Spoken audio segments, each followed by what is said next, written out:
Greetings everyone, I'm the Fedora Mask, reporting from the Backwater Bayou, the latest update from Hypixel Skyblock. A great place to fish, unwind, and get beamed to death by a wiki tiki laser. But that isn't what this video is about. We're going to talk about all the highlights from Minecraft Live for March 2025, and maybe a few things I find interesting. Yeah, I'm fashionably late as always, but I gotta make do with the time I got. So let's not delay and keep it brief. I got more broken belt buckles to fish. We'll be unveiling brand new features, giving new insights from our developers, and showing exclusive content from a Minecraft movie. We'll also be revealing the first steps into something that might just change how you look at your Minecraft worlds forever. Alright, looks like we're in for an action-packed show. At least as much action Mojang can squeeze in about 27 minutes, which is about 5 minutes shorter than the last Minecraft Live show. And once again, the show is pre-recorded. Guess it just makes things easier for Mojang, even if the live title seems a bit disingenuous. Oh well, let's see what the show has to offer. It's Minecraft Live already? And we're doing it twice this year? And why are there now several game drops throughout the year? Help! Oh sweet, they brought back the Tiny Crew. I gotta say I enjoy these tiny little fellas, and the 2D Minecraft environment they dwell in. Looks like a spin-off worth investing in, but I digress. Minecraft Live is now 2 shows that we do throughout the year, so we can communicate our evil plans to our players more often. Evil? Did I say evil? I meant to say exciting. So yeah, they explained the biannual live shows with game drops sprinkled throughout, all while showing some gorgeous mob sprites. Mojang, if you need an investor, I got a Jackson with your name on it. Wow! Can we call it the Tiny Voo Drop? I think we need to have a talk again. Off camera. Hooray! Geez, Agnes, can you make that sound a little less ominous? Sounds like you're gonna take him to the supply room and beat him with a phone book. Moving on, we learned the new update is called Spring to Life. A very fitting name, both metaphorically and literally, but I'm getting ahead. It's all about immersion in this drop. All the little things that make the biomes more biomy, or something. And then we have cold or cool chicken, which is inspired by Polish chickens, which have some really nice kind of feathers going on. I think my favorite is the cool chicken, just because I get to say cool chicken around the office a lot. The cool chicken is my favorite too, mostly because it has the most meme potential. What else we got? I'm really excited about the new spawn eggs too. For players who play in creative mode, we have so many mobs in the game now, and the spawn eggs, they were starting to look a bit all the same, like it gets harder and harder to remember which one is which. Another favorite of mine. This really makes things easier for me since I have a form of color blindness. Also, seeing all the mobs in egg form is oddly fun. So yeah, there's much to discuss in the update, but why waste breath just talking about it when there's an animation from Element to show it all off? I'm a visual learner after all. In this short, a wandering trader does exactly that. Show off all the new plants, mob variants, among other updates. They really seem fixated on the bush though. I've been seeing his face in my nightmares for 30 years. It's no villager news, but the animation is fun, simple, and to the point. But then the trader hits his head, and things get heavy. As in, heavy metal. This scene is over the top and out of nowhere, and I am all for it. Wait a minute. This part really reminds me of something from way back when. It's on the tip of my tongue. I'd like to spit it out, but it ain't coming. Maybe it'll bounce back to me after a steak or pork chop dinner. Regardless, kudos to Element Animation for a pretty stellar short. Well done. Next up, we have Emma Myers to talk about a Minecraft movie. Yeah, that joke never gets old, huh? Anyway, she talks about being on set of the movie. I'm actually amazed with how much was made for the set, and not just CGI to a green screen. It was the details that really stuck out to me, though. The life-size blocky trees, the cute potatoes, and how interactive the village set was. Oh my gosh, it's so cute. It felt spot on, like I was walking right into the game. Yeah, spot on. Maybe if you're playing with mods, because no forest in vanilla Minecraft looks like this. Funnily enough, the apples, potatoes, and melon slices aren't spot on, because they're cubic in the movie when they're not in the actual game.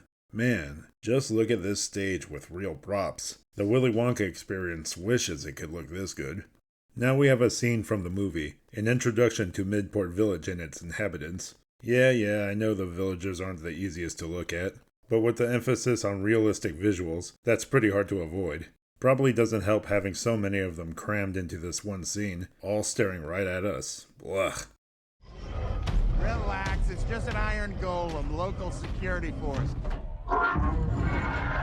Unless you start messing with the villagers. Don't ever do that! This place makes no sense. I have some mixed feelings with the whole Steve explaining everything shtick.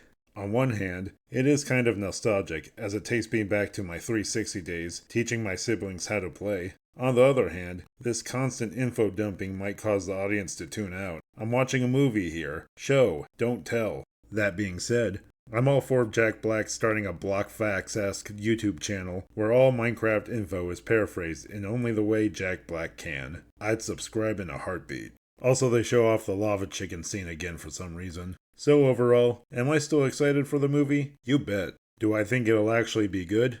I want to be optimistic. And I'll leave it at that until the movie comes out. Heading back to the game, we get a preview of the new live event on Bedrock, which is out now until the 7th of April. There's much to do in Midport Village with the main cast of the movie. Steve and Garrett are fighting off piglins, while Henry is gathering resources in the mines. Funny, I would have thought that Steve would be doing that. And of course, the ladies are stuck with the escort mission, everyone's favorite. Looks like another cape is up for grabs, once all the missions are completed. Perhaps just one more Steve Elytra for the fun of it? The event does look fun, and hopefully it will be better than the Mojang office one. Maybe I'll do a tutorial if need be. So what's next in the live show? Well, we got something called Vibrant Visuals. In a nutshell, it makes the lighting prettier. You know, I remember a while ago there were talks about bringing RTX to Bedrock. Fans were super hype about it, only for it to just fade away. I guess Vibrant Visuals is an effort to make something like that in-house. We are bringing vibrant visuals to a broad range of devices. This graphical upgrade is planned for Java, and we're exploring how to do it. But the first version will be available on compatible Bedrock devices in the coming months. I'm sure Java players aren't going to be too bummed about having to wait a little longer. It's not like there were already mods like this anyway. Overall, it's nice to have a visual upgrade without the modding, just as long as you have the computer to run it. Alright, now we're here at the game drop, the big announcement of the show. It's something that helps you build really big structures. It's something that might make you create a completely new kind of relationship with an existing mob. And it's also something that makes it extra precious to journey through the Minecraft world together with your friends. Hot damn, this drop is offering a lot. Whatever it is, I'm already sold. Let's check it out. In the soul sand valleys, around these familiar, odd-looking bone structures. But if you take a closer look, you might notice something you haven't seen before. It's a bit hard to tell from behind, but if you look from the other side, you will see a sad face that you probably recognize. It's a dried ghast. Aw, poor little fellow looks absolutely miserable, which is par for the course when it comes to ghasts. They are found in the Soul Sound Valley, finally giving players a reason to actually go there. So what can you do with a dried ghast? They make for an interesting decorative block for sure, but I think soaking it overnight might lead to something. Just a hunch. Because then, a ghastling is spawned. Oh my god, it's so adorable. I want a million ghaslings. This little ball of smiles floats along and occasionally follows mobs and players. And apparently, it loves to snack on snowballs. Can't get enough of that hydration, I suppose. And when it grows up, it turns into yet another new thing, which is the happy ghast. Yeah, the happy ghast is friendly towards the player. It's gonna roam around, fly around. If the ghast brings you fires, the happy ghast brings you smiles. I guess being happy is a fair trade-off for fireballs. But if this ghast is so happy, why does it still have tear marks under its eyes? Tears of joy, perhaps? So yeah, we got a ghast pet that won't try to kill us. Though, I kind of hope growing up is optional. I'd love to keep a ghastling. But there is a benefit to a fully grown happy ghast. There's one more thing you can do with happy ghast. You can fly on it. Which is obviously what you long for when you see your buddy flying around in the sky. You want to go flying with it. That's right. You could ride on the happy ghast with your homies. Move over, Elytra, your days are numbered. Look how silly the Happy Gas looks with the harness. It definitely gives off modded vibes. I call him the Aviator. I think the Happy Gas is gonna be a great tool for our survival builders because it's a bit like being in creative mode but in survival, right? You have this platform that allows you to position wherever you want in the sky, and then you can just dismount and build from the position you are at, which is super convenient when working on mega builds or sky bases or tall towers. Is super handy. Yeah, that's all well and good, but I'm really looking forward to riding over the battlefield with a squad, all with maces ready to rain hell from above. Now that's the stuff of legends. If only I actually had a squad, though. And with the quick short from the tiny crew, the live show comes to an end. Overall, the show was brief and honestly pretty underwhelming. Most of what was shown was already known, played, and seen before. Of course, we got the new things, the live event, vibrant visuals, and the Happy Gas, but I feel those alone can't carry a super hyped Minecraft live show. To put it simply, if the game drops are going to be short and simple, I think the announcements for them should be too. And those are my thoughts on Minecraft Live for March 2025. Thanks for watching.